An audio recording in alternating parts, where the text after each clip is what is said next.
It doesn't look like it. And so everybody hears from newsrooms around the state. Kind of a lot of talking today and explaining how it works, and ours to be a little more hands-on. Some people how the tool works. This is the legislative database that takes all the data about you and runs AI against it to find story ideas. And we've had a lot of members tell us, that's a great idea, I love it. I don't know that my colleagues will, but I love it, I think it's great. But we have a lot of folks who are thinking about how to restore that local coverage that used to be there of their legislators. I mean, too often now, as you know, people hear about you once every 2 or 4 years when you're running for re-election. And so we wanted to ask you to come spend a little bit of time, first of all, sharing your journalism background stories, and then we'll talk a little bit about this tool and how it works and the idea of how to cover the legislature, and then we're hoping to get your secret tips and tricks for how we should be covering the legislature. Okay. That's why we're trying to bring the wine up. Big reveal. And also take questions for everybody about a lot of these folks are journalists from somewhere else in the state who occasionally get to do a story about the legislature, but are also covering 85 other things every day. And we have people we have folks here from San Diego, from time to San Diego. We have your alma mater from the Mustang Daily at Cal Poly Slow. Go Mustangs. This entire program is built at Cal Poly, so it all comes out of there. And we have a whole lot of people from Los Angeles and some of your former Bay Area colleagues here. But let's start, if you would, just explain a little bit about your journalism journey and how it pivoted to what you're doing now. Senator, start with you. Well, thank you for the invitation and for putting this together. I'm always thrilled to be in a room of journalists, I have to say. How many legislators actually say that? I really am. I really am. It was a foundation of, I think, me being here. It was a foundation of me before coming to the state legislature, being really active and engaged in community and workforce labor organizing, and working back to my time as a journalism student at San Francisco State, later Cal State Hayward, now it's East Bay. But I got my first internship at the Oakland Tribune under Bob Maynard, who was the first Black man to be owner, publisher of a major metropolitan newspaper. I was a news assistant, and I was in a newsroom where we had special reporters, investigative reporter team like, Harry Harris. We had, upstarting young reporters who were on the night cops desk. We had clerks running all over. We had tubes going from, the top floor down to the print room, and we hung out and drank a lot with the guys in the print room, who were always complaining. We were late and behind. And I say all of that to say that journalism taught me the rigors of truth searching, the rigors of trying to understand the problem, the rigors of trying to understand solutions, and all that is involved with our First Amendment rights, which is, do we have enough information to govern and make decisions about our lives? And I say journalists are the hardest working, because I don't know any other profession where you start with a question, and by the end of the day, you have to have 850 words to say, and a picture, and you're a total expert, right? And, it was sort of like a jack of all trades, master of none. I was a general assignment reporter, and then finally went to cover politics and community, and finally later focusing on Black communities. But it really was, I felt the seriousness of the work. It felt as if my community was relying on that. And as a daughter of a single mom who grew up in Newark, New Jersey, tough streets, where those voices and those stories never got told unless it was the murder crime scene stories, I knew I wanted to tell different kinds of stories that would help folks like my mom. And I think that storytelling is what brought me into the community work when, unfortunately, the Alameda newspaper group took over and the Tribune really collapsed. And then I went to the Long Beach Press Telegram when I came back home, and then that paper was taken over by the newspaper group, and then that paper collapsed, and the union. I was a newspaper guild member. Alameda came to Long Beach, was a newspaper guild member. That was the end of the union, essentially. And I went to work for the Chicago Tribune. I jumped right into the corporate tower. We called it corporate journalism then. And what took me out of it, I'll close by saying I was working out of a South Chicago bureau. And there were about 1 million folks south side of Chicago, the southern suburbs, some of the poorest Rust Belt communities, incredible stories. And they closed that bureau to open a bureau in Naperville to cover these Tony suburbs. And I thought, it's time to go. And so that was, and I began working with SEIU and as a researcher. And so I say all that to say there's a lot of connections between what I do now and what I did as a reporter, listening to people, asking questions, trying to find truth, trying to write things in a way that will make people's lives better. And so I know how hard the work is that you do. I know how thankless it is. I want to appreciate the work that you do. And I also want to be part of, helping to figure out ways to strengthen journalism. I think we did some of that work, and Catherine will probably talk more about it. But we've got to figure out how to fortify and invest in the First Amendment and in journalism, and something I hope to do while I'm here. Wonderful. So, Assemblymember Pellerin, you started off at the Mustang Daily. Yeah. And you did some local work, and then you moved into election administration. Yeah. So, I went to Cal Poly San Luis, and I was editor of the Mustang Daily, which I loved, and had Jim Hayes as my professor, my advisor. And I remember my first assignment. We're all sitting there, and he's like, go out and find a stranger and hear their story, ask about their story, then come back and write your story. And he had a statement that he said that everybody has a story. And that has stuck with me for my entire life, is that everybody in this planet has a story to tell. And the journalist is their job to pull it out, find what's interesting, find what's unique, and then share that story with the public. So, and Jim was a tough grader. I was telling you guys, if you had one slight typo, one small thing wrong, he would give you a big red F and then a see me. And that just put the fear of God in me when I had to go and I got one. I got several F's from Jim Hayes. But and I did an internship at the Santa Maria Times, and I was just doing all different kinds of stories. I covered a farm labor strike in the region, and they sent me out to cover a basketball game, and I also was the person responsible for taking the photos. And I covered an entire basketball game and never got a single picture of the basketball in the frame. It goes so fast, some games. And so that was not my forte. But and then once I graduated from college at Cal Poly, I also had worked at the Telegram-Tribune and did a internship there. And in that role, I was responsible for writing the obits. So I would go in every day and I would write the obituary. So I didn't get to work some of these big name newspapers. I was in the small town business, but we had a coach that had died, and the story I wrote was about the instead of the head coach, I had dead coach. And while that was accurate, it would not have gone over well. So thank God for editors that caught that, and I was able to make sure my story did not have as a dead coach, but the head coach.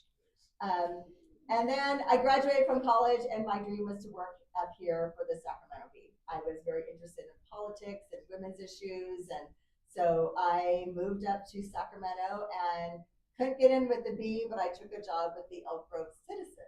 So Elk Grove Citizen folks here, that's it. And in that capacity, I covered all the neighborhood associations, I covered the legislature, I covered city council, I covered everything that was politically happening in this region. And after hours of hearing a city council or a neighborhood advisory board going on talking about an issue, I'd be so frustrated. I'm like, why don't you just do this? And I'd have an answer for their dilemma whatever they were debating. So I realized that I was really interested in being more policy driven. And so I did leave journalism at that time, and I went to work for Rusty Reyes in the Central Valley, where I worked as a field rep. And I think once you're a journalist, you're always a journalist. I mean, I love editing somebody else's copy. If you give me a paper to edit, I'm in my happy space, and I just love reading through and editing other people's work. And so I did a lot of that. I worked on policy, and then I ended up coming up here to Sacramento, and I worked for the Speaker's Office and Majority Services. But then I got married and we moved to Santa Cruz County, and I took a job as the chief elections official. And we produced a lot of written materials. In fact, one of the first things I did was you have the elections code, but everybody would always come in and ask, how do I do an initiative? How do I do a referendum? How do I do a recall? So I created manuals on how to do all those things, how to do an initiative, how to do a referendum, and pulled from the elections code. So it was a real user-friendly, plain language kind of document, a manual that would guide people through how to do these different processes and procedures, how to run for office, how to put a measure on the ballot, how to fill a vacancy. And I created so many manuals that are still in use today, and other counties would steal them and use them for their county, but they'd forget to change the contact information. So then our office would get all these phone calls from all these other counties about their procedures. But I definitely enjoyed doing that work. It was incredibly important. Having an accurate ballot is, as you can imagine, the most important thing, to make sure names are not misspelled and that we have correct ballot designations, ballot measures, making sure that there's no typos in those. So I would personally prove every single thing that went into print. And I did make a couple errors in my 27 and a half career. I didn't realize that the ballot system would populate the word party. We added the Reform Party. So my ballots in Santa Cruz County were for the Reform Party. And I didn't realize it was better than Dead Coach. I know, better than Dead Coach. But we did not catch Reform Party. So everyone who was in the Reform Party got that ballot. So, but it's so important to be accurate. It's so important to recognize that everybody has a story to tell, and it's finding that unique thing about every individual, and whether they're somebody who's a single mom somewhere or they're serving in a state office. I mean, everybody has a unique and powerful story, and sharing those stories really connects us as humans, and that is so incredibly important in today's world. There is a Jim Hayes symposium every 2 years at Cal Poly. I've been there. Yeah, yes. And there's a We Love Jim Hayes Facebook page. Yes. There you go. The F you described for getting one thing wrong sounds a lot like the Medill F. That was Lon at the Medill School of Journalism when you were there. Senator Blakespear, if you would talk about your starting at Medill and your journalism career and how you got here. Yes, well, hello everybody. Thank you for coming today. It's really great to be in a room full of journalists. I also love to talk to journalists and always call you back very quickly. I understand the deadlines, so having a good relationship with journalists is really important to me. So I grew up in San Diego and went to Northwestern for undergrad. And in my first year, I was a philosophy major, and realized after my first summer where I did clerical work that was probably not leading anywhere. And I transferred into the Medill School of Journalism at Northwestern, which was fantastic because you actually go out and talk to people, you write things, you have feedback. It was much more engaged in a way that was very practical. And so I got a bachelor's and master's at Northwestern in journalism, and I participated in their job fair. The great thing about Northwestern was that program, you come out with clips. So when you're applying for a job from college, you actually were printed in the newspaper because of the way they run they called it teaching media at the time. And so one of the people who was interviewing, one of the companies was the LA Times. They were expanding into Ventura County. And so my first job as a journalist was at the LA Times, which is very unusual, of course, to start at that level. But the level of editing that I got in that newsroom and the understanding of what is news and how to be really, really precise and accurate and competitive with the Ventura County Star, and all of that was a really important part of learning to be a good journalist for me. And then I got a job at the Associated Press covering the 2002 Winter Olympics. So I moved to Salt Lake City to work for the AP, and that was in a state capitol, and it was in a news bureau that, of course, we put.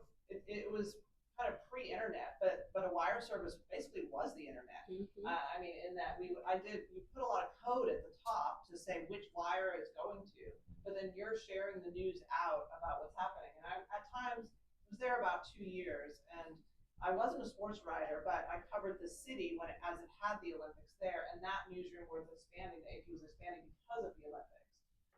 But the reality of journalism, of course, is that people have a lot of uncertainty about their future because the market seems to be more contracting than expanding, but it's certainly unstable. And also the pay is low. So So you work really hard and you have a highly intellectual job. What you produce is so public, and the recognition of what your colleagues are producing is also very public. And so at a certain point, I decided that I wanted to follow both my parents and go to law school.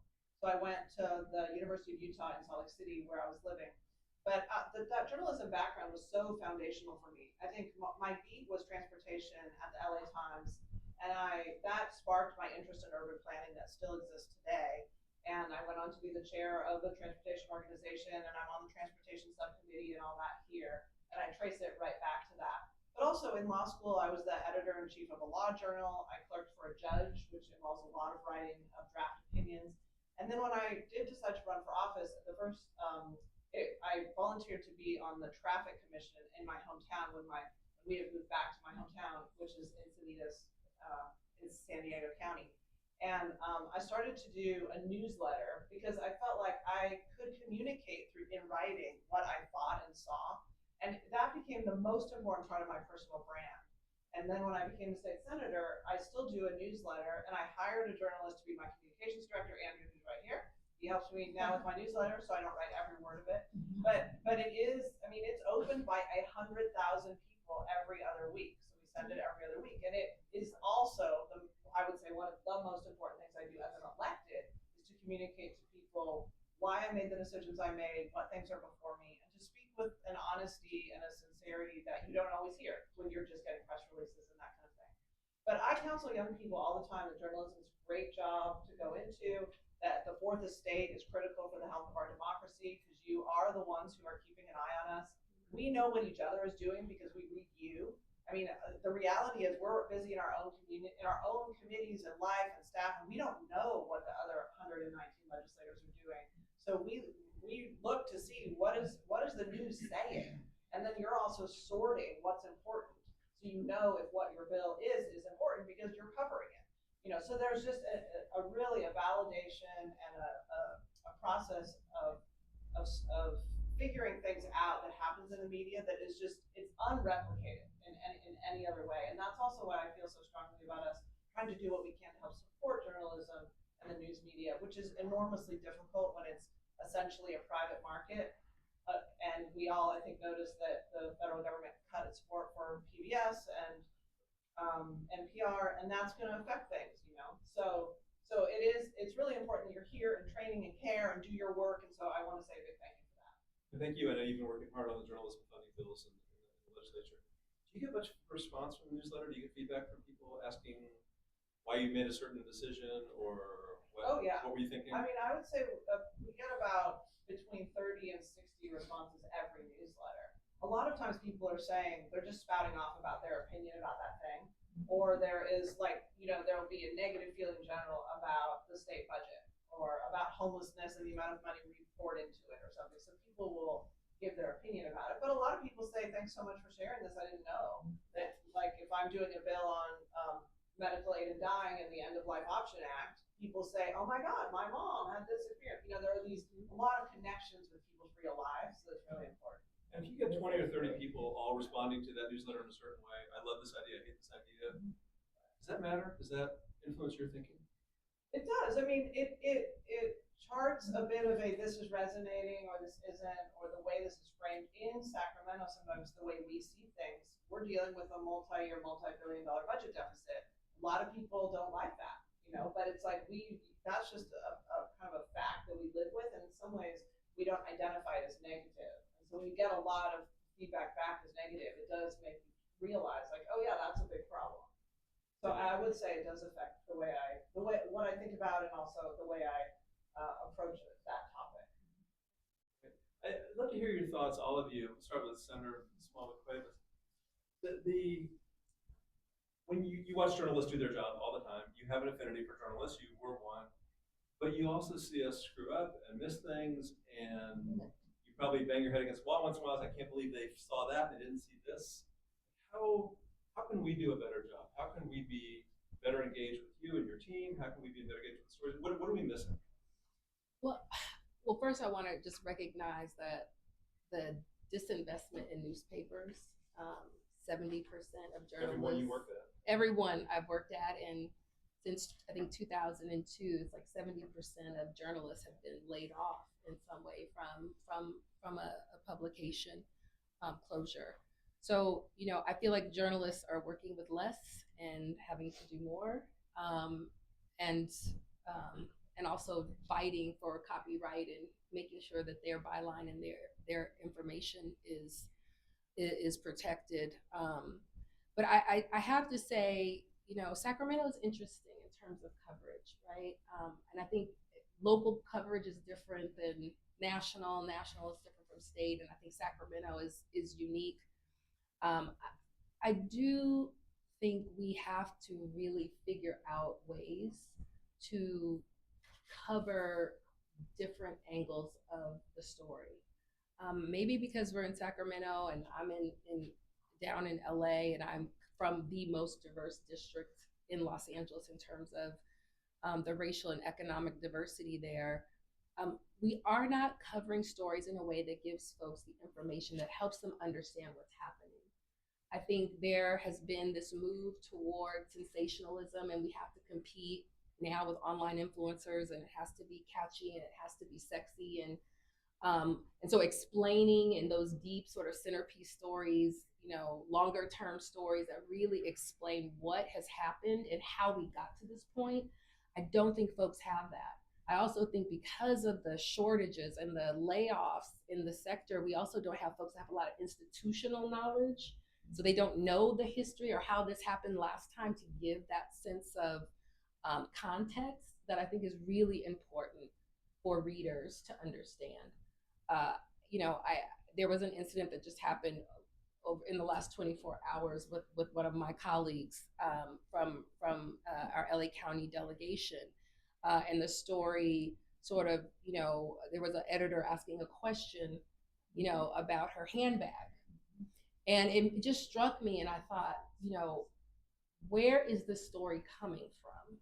Why this member? And then I also thought of all the questions that we need answers to.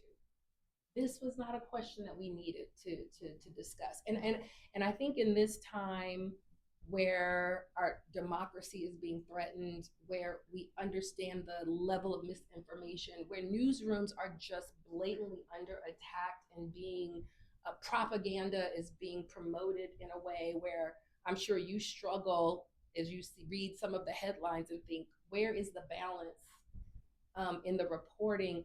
I think we have to take extra steps to ensure balance. I think we have to take extra steps to give context so people understand, and not just stop the division and the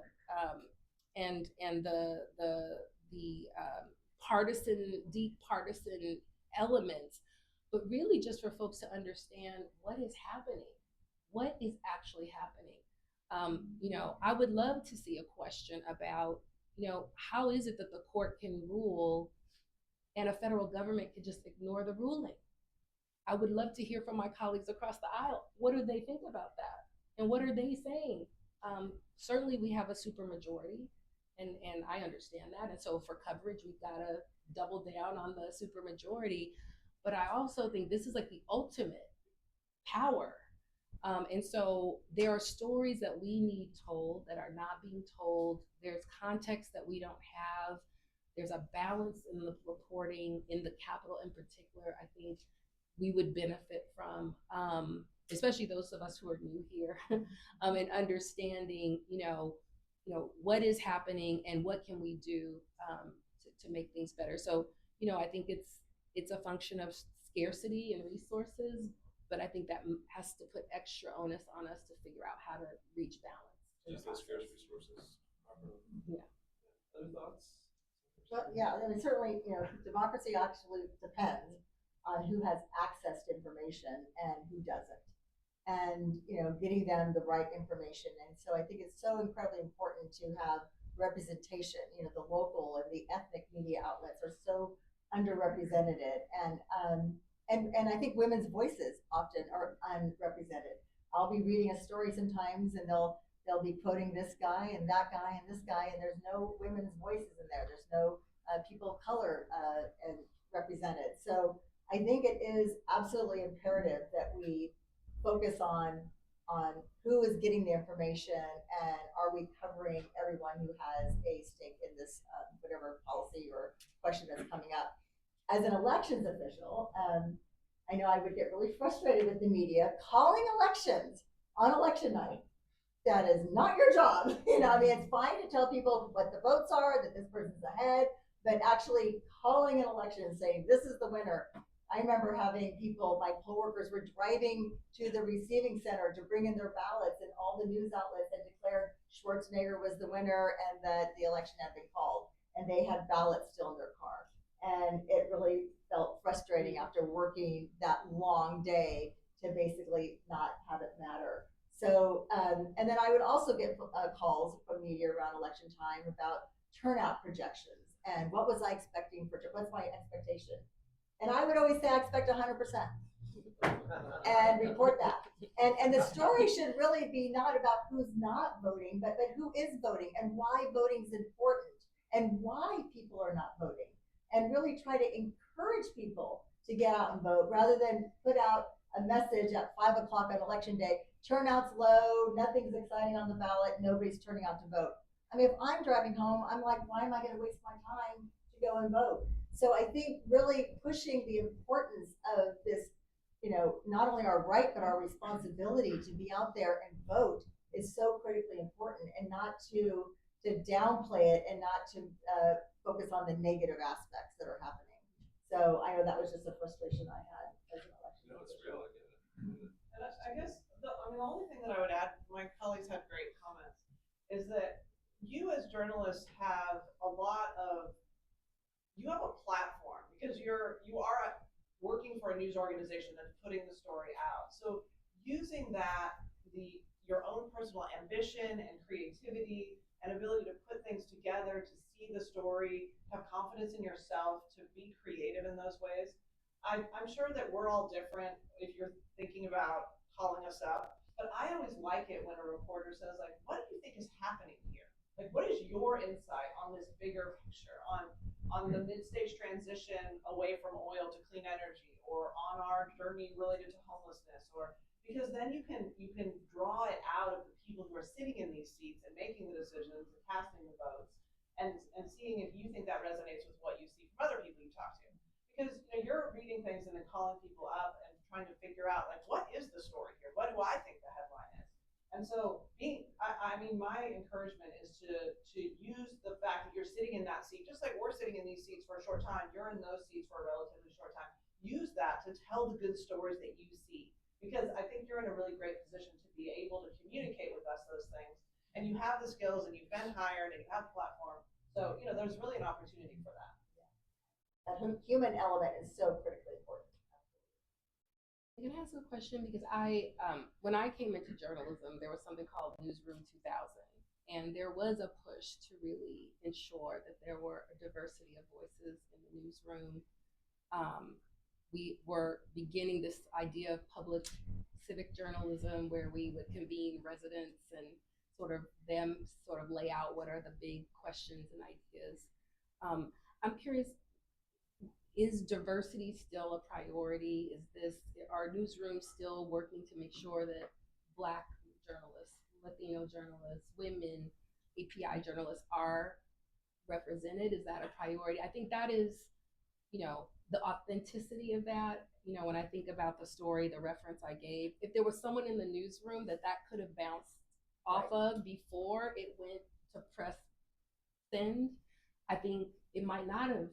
It might have been reframed, or might have been another way. So I think it is so important to have that level of expertise, particularly in the newsroom, because we've got to represent the communities that we're serving as journalists too, just as elected. Yeah, I think the answer, from a lot of folks in here would be it certainly differs from news organization to news organization. We often talk about the fact that CalMatters, more than half the staff are people of color, but more than 64% of the people in California are people of color, right? So we're better off than perhaps things were in the past, but we don't yet represent California as well as we'd like to, for instance. And I know a lot of folks are in different places, from from aggressively trying to have a newsroom that reflects their communities, to watching layoffs happen left and right, trying to keep the doors open. When you're down to one person, it's a little hard to have. That's hard, yeah. I have so many more questions, but let me ask for your questions for our legislators, if you have some, and just ask you to give us your name and your news organization. Antonio Ray Harvey, California Black Media, call me Tony. I'm just bouncing off the question Senator just asked. Hopefully, Senator Blakespear, Ms. Pellerin, follow up on it. What if the editor came to you with a question like, I want to know about somebody's person that had nothing to do with public policy, okay? But I want to know about if this person is real fake. You're that reporter. What would be the decision that you would have to make? Would you go ahead and ask that question, or would you, go into more depth with the editor to see, what's the object here? Because this seems kind of subjective. I would push back. There's never a reason to ask a legislator about their attire or their accessories or their bodies or their hair or any of that. We're here to do policy. We're here to represent our communities, and what we're carrying or what we look like should not be relevant. Yeah, I mean, unfortunately, I'm not totally up to speed on this story, so I don't really know what it's referring to. But I mean, I agree that does sound inappropriate. Senator Smallwood-Cuevas, Yeah, I just think the conversations between reporters and editors is an important one, and they don't always go well. I remember I had an editor. I covered a family that was living in public housing in Chicago, and their windows were broken out, and they hadn't repaired them. And the editor did not believe that a family was living in a high-rise building with broken out windows. I mean, in her experience living on the North Shore like that, but it's like, did you see, go talk to the photographer. Like, the windows are out and they are heating their home with the stove. They're trying to survive. So I think, I had to, because I focused on that in the story, and she was just like, wanted me to edit that down because it was so egregious, and so I think, it's important to have that back and forth. And it is, I mean, I often see them, even though I see an editor as a peer. When you get to maybe the managing editor or that's a different story, but an editor is the peer, and the editor isn't on the ground. They're, and I appreciate editing because I would never want to be a copy editor. I was a copy editor's nightmare. Always too long. But I will say, but I think, especially when we have particular communities that have different experiences, when we think we may be creating some sense of unfairness, we don't want to put that into our reporting. So I think those conversations are critically important for journalists and editors to struggle a bit around the copy. And also I think for us as consumers, we appreciate that because it shows in the coverage and we feel respected. And I can look at what is being written about and not try to read between the lines of what is this agenda of this particular writer? What is this writer's agenda? That should never be a question that factors into a news story. I mean, to me, it seems like the biggest issue is really when the headline doesn't match the story.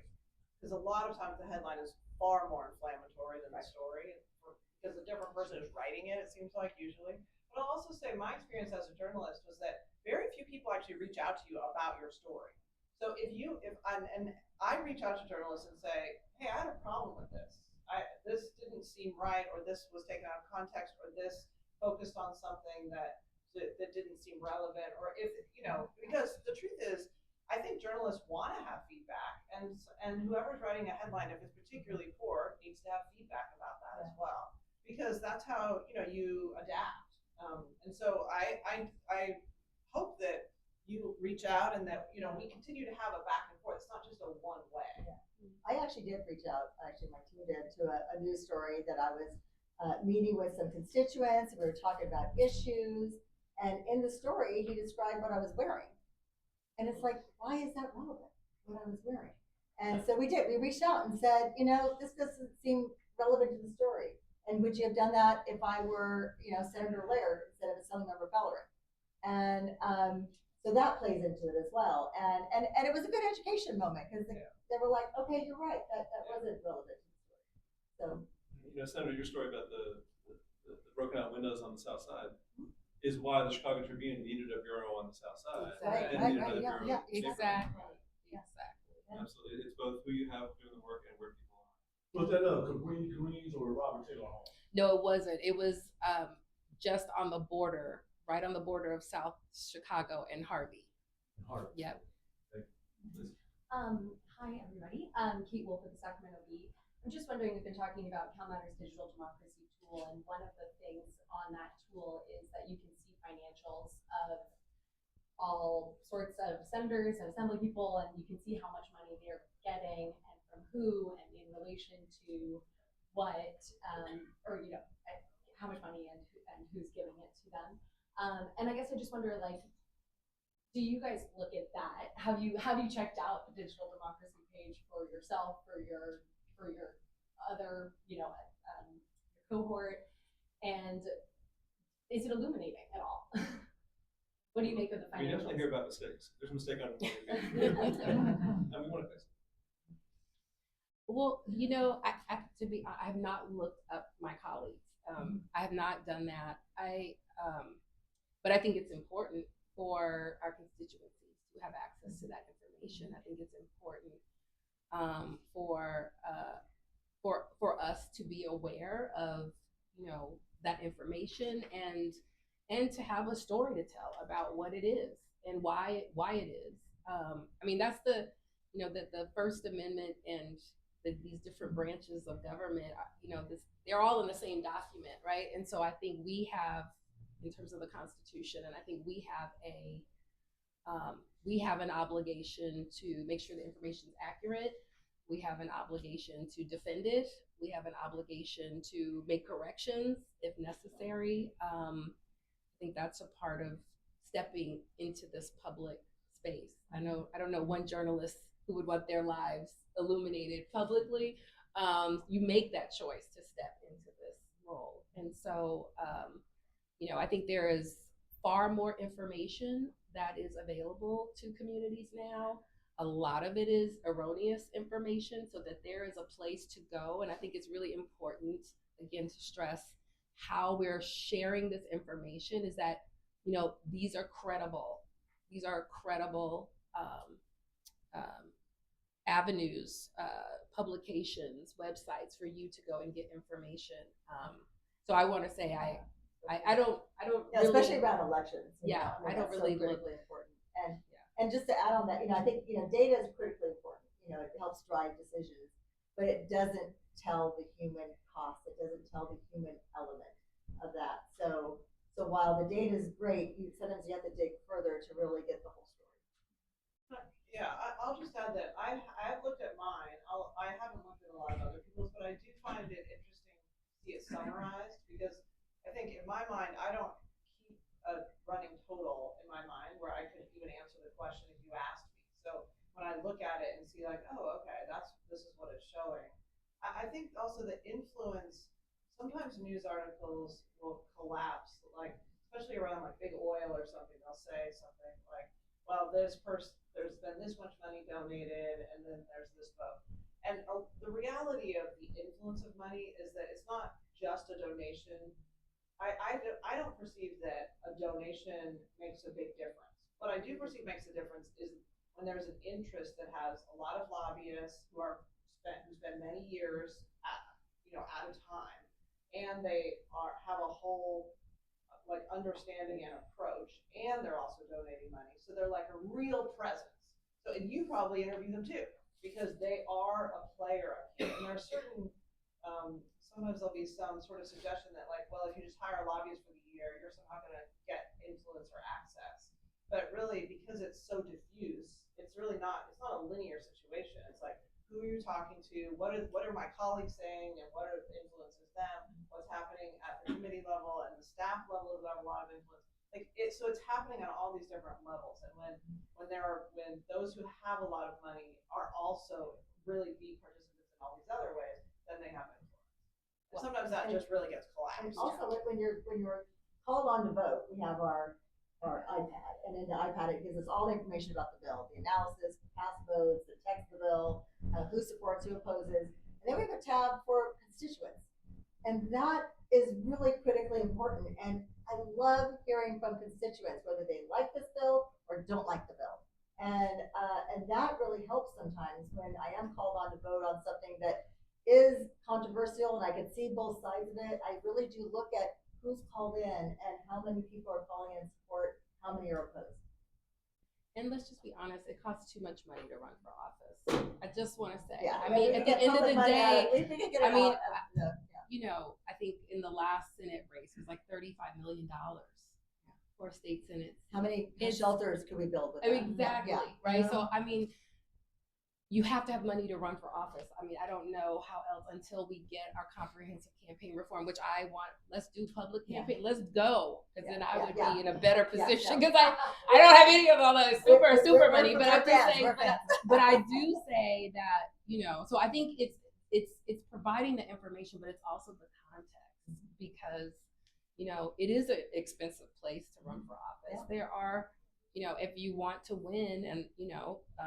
And let's say you don't take money from this group or that group, it becomes very, very difficult. And I think that's the context that we don't give. And so then, as you were saying, it's conflated and people start to then fill that in with assumptions. And that just creates an uphill battle for, you know, can I trust my government? Are my leaders working on my behalf? If we're just telling that same story about who gave money for what, I mean, that's where people begin to lose confidence. And so, you know, if we provide that data and there is some context, I think it's beneficial. But if it's just raw data and then we are doing the stories that sort of allude to some kind of mispropriety, it just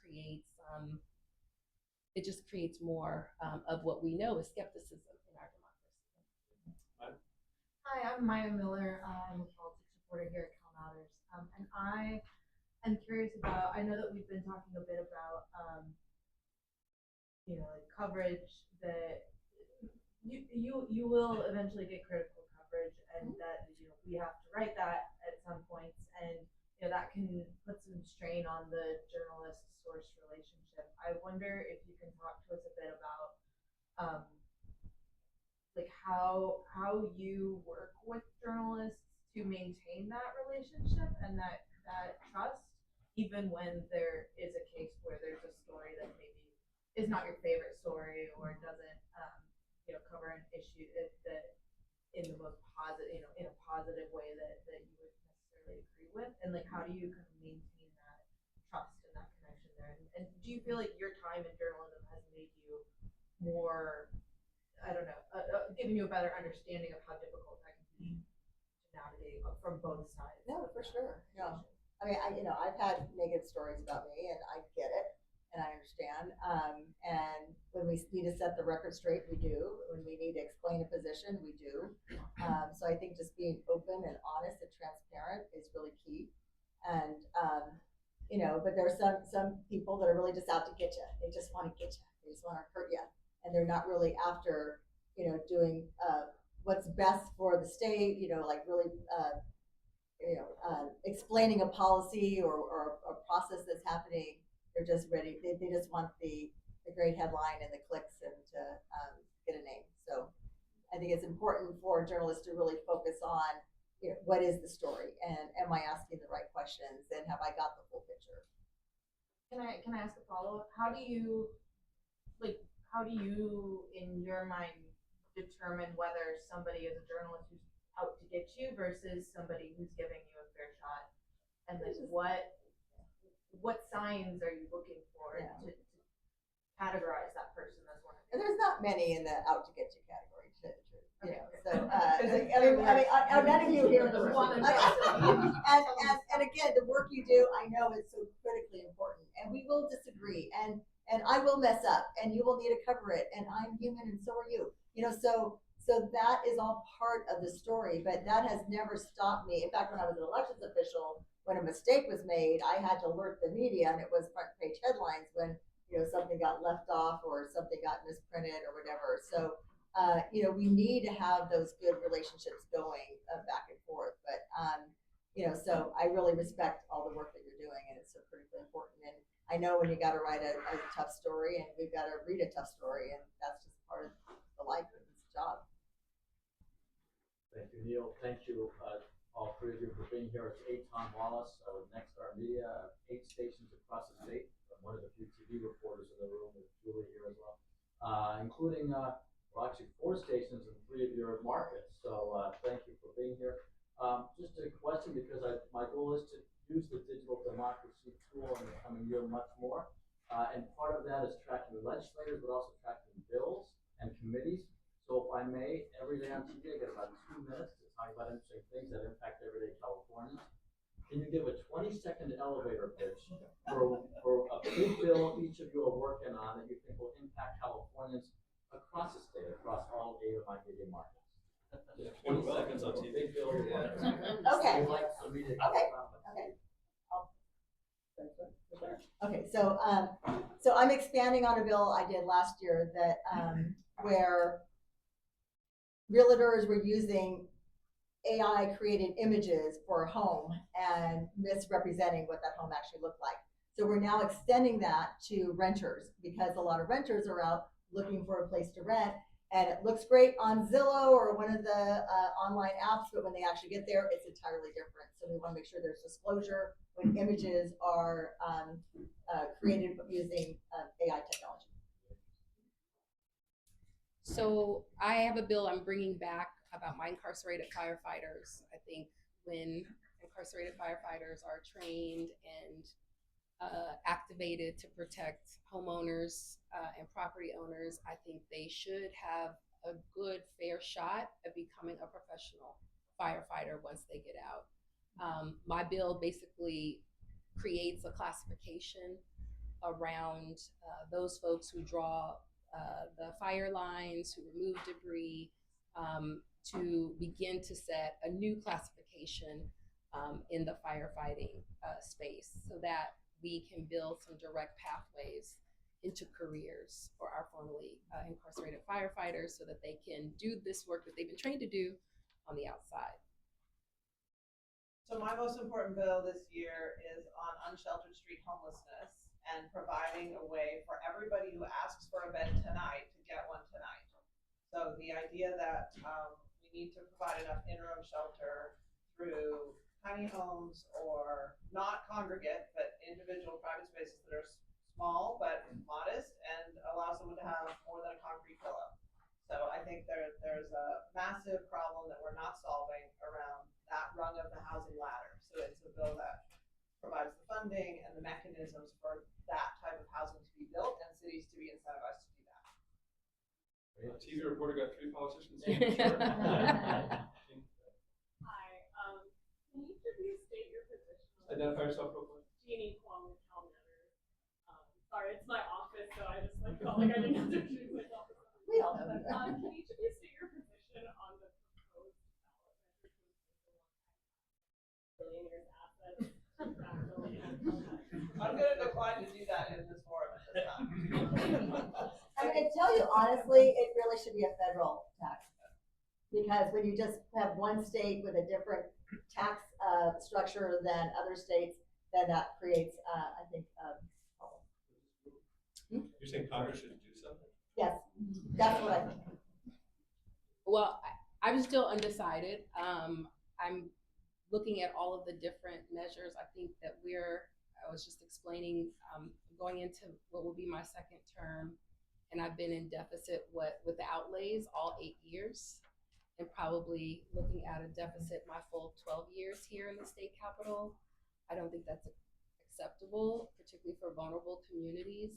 That means our state is just staying in place, but we know things are costing more. We know folks need more. We know there are new tools and technology coming into our educational system. We know there are more folks who are getting sick, who need healthcare. So, I think we have to look at all options. I don't think there's any option that's off the table. And I think we in California have to figure out the structural way we deal with the deficit.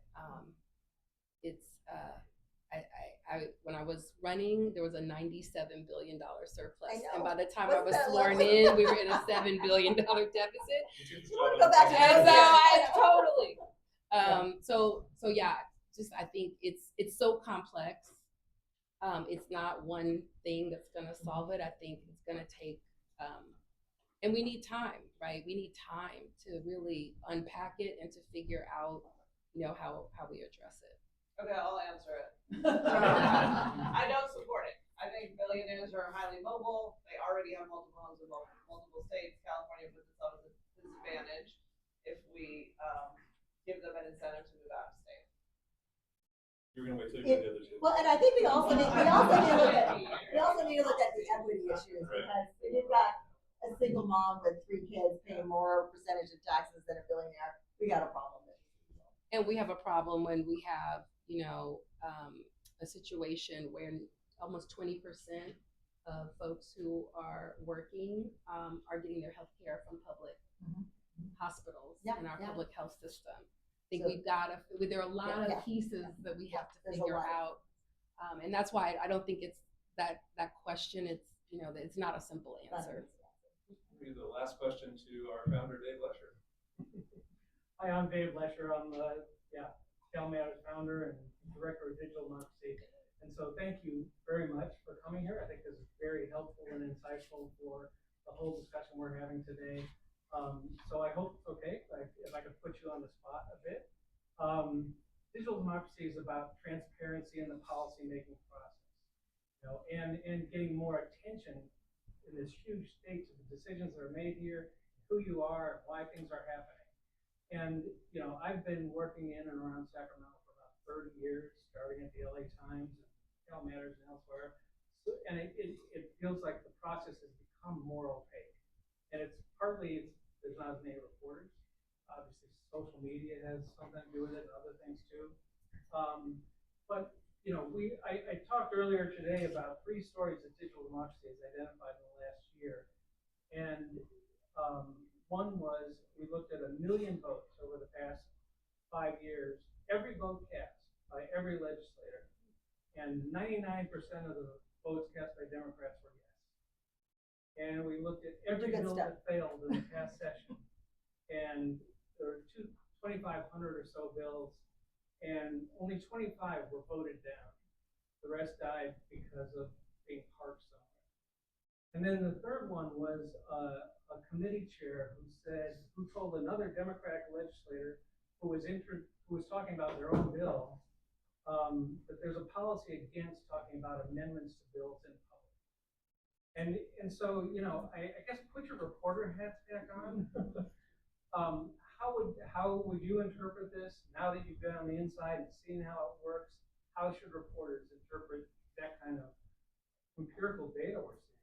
Well, to me, it seems like the reality is there's no Brown Act. I mean, if you're covering a local governments have to discuss things in public. They can't get a collective concurrence by talking to each other in private. And so coming from local government and being a mayor and a council member and then recognizing this is a completely flipped system. It's the exact opposite, where almost nothing is done in public and everything is done really behind the scenes. And it's also very much done at leadership level. So sometimes things, and that, I'm starting my 4th year, so I don't have the 30 years to see what it used to be like, but there used to be more conference committees apparently where the 2 houses would get together more and talk about things. Yeah, and I mean, even our new pro tem seems to be trying to empower the committee chairs more, because we are chairs of committees, but then decisions are made about our subject matter without even consulting us. That's what's happened in the last couple of years. And so, I agree with you that it is very difficult to cover that. And it is what it is in some ways. It's the law. We could change the law. I don't know if there's any proposals to do that. I do know that working under the Brown Act was very difficult because sometimes hard things can't always happen in public. And so things happen more slowly, and also they happen very imperfectly with a lot of additional friction sometimes. So it's hard to balance that, because I frequently would think, if I could just sit down with the majority here, we could work this out. But because there's the audience and there's the media, it means that you feel like you can't speak freely. So, it's it is very difficult, and I think it's hard for you to cover things. But in many ways, because you were saying 99% is a yes, that's because all of the other ideas died before they got to the vote. So it's like the only things that make it that far are ones that have enough people who think it's okay that they're passing it forward. And there are bills that have been amended along the way because of stakeholder engagement, because of issues raised at the policy committee level that then turn into amendments as it moves along. Yeah, that counted all the committee votes too, so whatever. But Well, thank and you, a lot, that's well, one of the helpful, committee right? votes are to like, I'm gonna go ahead and vote for this bill as you work with the opponents to come up with amendments, and then they do. So then, but if it comes to the floor and there's not, resolution, then those bills typically die. It's good to know that if it's hard for us to tell what's happening, it's because it's hard. Yeah. It's hard for us to know what's happening. It is. We don't like that, but it is the system. Sure. Well, hopefully everybody here can shine a little bit more light on it in the coming years. Thank you three so much for being here. Thank you.